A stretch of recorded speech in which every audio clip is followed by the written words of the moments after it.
UP के deputy CM Keshav Prasad Maurya की 26 नवंबर 2023 की एक चिट्ठी सामने आई है। ये चिट्ठी केशव मौर्य ने मुख्यमंत्री को 69,000 शिक्षक भर्ती के अभ्यर्थियों की तरफ से शिक्षक बहाली के आरक्षण की विसंगतियों की ओर इशारा करते हुए लिखी गई थी। इसमें उन्होंने कहा था कि इस बहाली में पिछड़ों और दलितों के आरक्षण में गड़बड़ी हुई है और राष्ट्रीय पिछड़ा वर्ग आयोग और राज्य पिछड़ा वर्ग आयोग दोनों ने ओबीसी और दलित अभ्यर्थियों के दावे को सही माना है, इसलिए वंचित वर्ग के साथ न्याय किया जाए। अब जबकि हाईकोर्ट की डबल बेंच ने फैसला इन शिक्षक बहाली के अभ्यर्थियों के पक्ष में सुना दिया है, ऐसे में हाईकोर्ट ने पुरानी सूची रद्द भी कर दी है। ऐसे में केशव प्रसाद मौर्य की चिट्ठी का चर्चा सियासी गलियारों में काफी तेजी से हो रहा है। इस चिट्ठी के सामने आने के बाद एक बात साफ हो गई है कि सरकार अंधेरे में रही और सरकार में बैठे अधिकारियों से मनमाने तरीके से आरक्षण रोस्टर लागू कर खेल किए गए।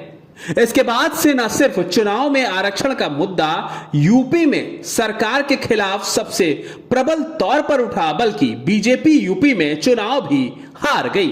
केशव प्रसाद मौर्य की इस चिट्ठी ने एक और बात साफ कर दी है कि सरकार में शीर्ष पर बैठे लोगों में शिक्षक बहाली के मुद्दे पर एक राय नहीं थी, मगर डिप्टी सीएम केशव प्रसाद मौर्य मजबूती के साथ ओबीसी और दलित अभ्यर्थियों के पक्ष में खड़े थे, जबकि सरकार में मौजूद लोगों ने इस मुद्दे पर किसी की नहीं सुनी थी। अब जबकि चुनाव में उत्तर प्रदेश में बीजेपी ऐसी हारी कि केंद्र में भी उसे बहुमत नहीं मिला, तो आरक्षण को लेकर यूपी सरकार का रुख भी बदल गया।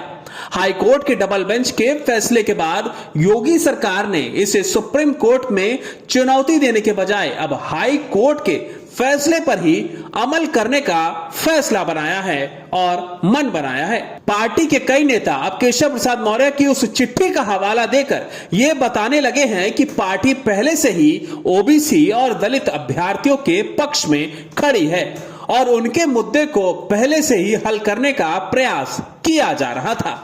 पार्टी के भीतर लोग कहने लगे हैं कि अगर यही फैसला जो अब योगी सरकार ने हाईकोर्ट के डबल बेंच के फैसले के बाद किया है, चुनाव के पहले किया होता तो शायद इतना बड़ा नुकसान नहीं हमें होता। खैर, राजनीतिक दृष्टि से अगर देखा जाए तो आरक्षण के मुद्दे पर बीजेपी अपनी सियासी जमीन गंवा चुकी है और समाजवादी पार्टी पीडीए बनकर उसका लाभ उठा रही है। 69,000 शिक्षक बहाली में ओबीसी और दलित आरक्षण घोटाले ने 2024 चुनाव के पहले बीजेपी की हवा ऐसी खराब की कि बीजेपी आरक्षण विरोध के मुद्दे में फंस गई। संविधान बचाओ और आरक्षण बचाओ की नैरेटिव ने उत्तर प्रदेश में बीजेपी को अर्श से फर्श पर ला दिया। 64 सीट जीतने वाली बीजेपी महज 33 सीट ही जीत पाई।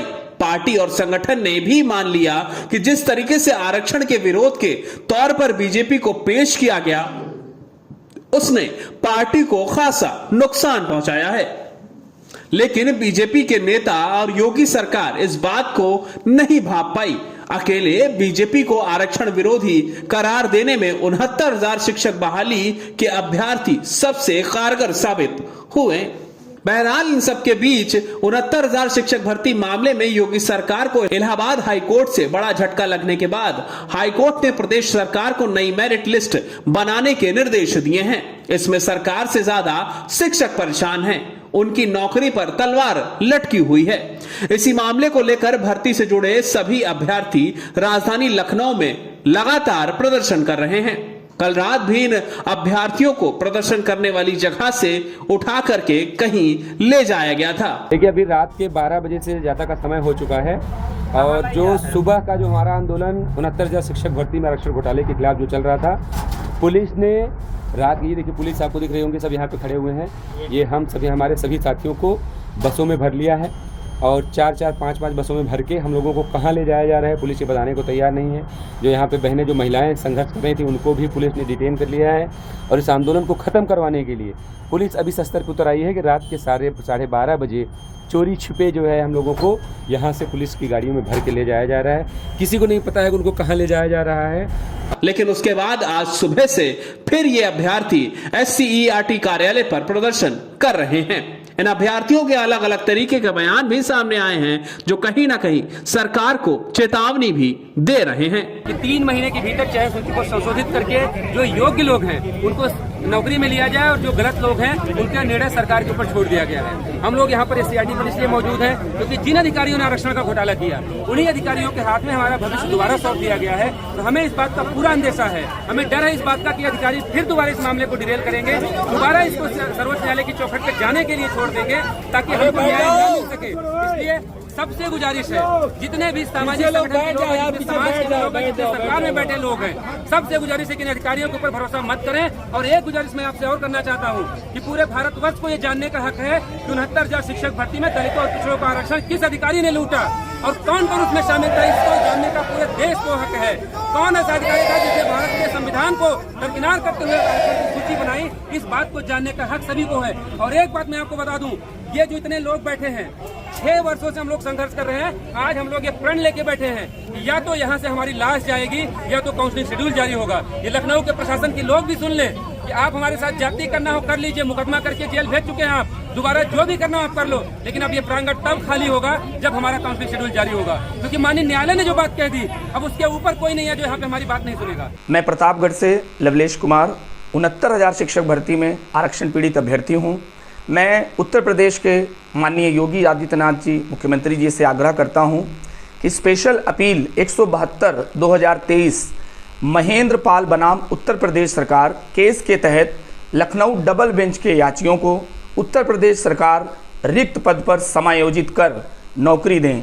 अगर उत्तर प्रदेश सरकार ऐसा करती है तो 4 साल से जो गलत तरीके से लगाई गई अभ्यर्थी नौकरी कर रहे हैं उनकी भी नौकरी बन सकती है। और यदि आरक्षण पीड़ित अभ्यर्थियों को भी नौकरी का लाभ मिल सकता है तो उत्तर प्रदेश सरकार को इस बारे में सोचना चाहिए, ताकि दोनों पक्षों को लाभ मिल जाए और किसी को भी इस भर्ती से बाहर निकालना ना पड़े।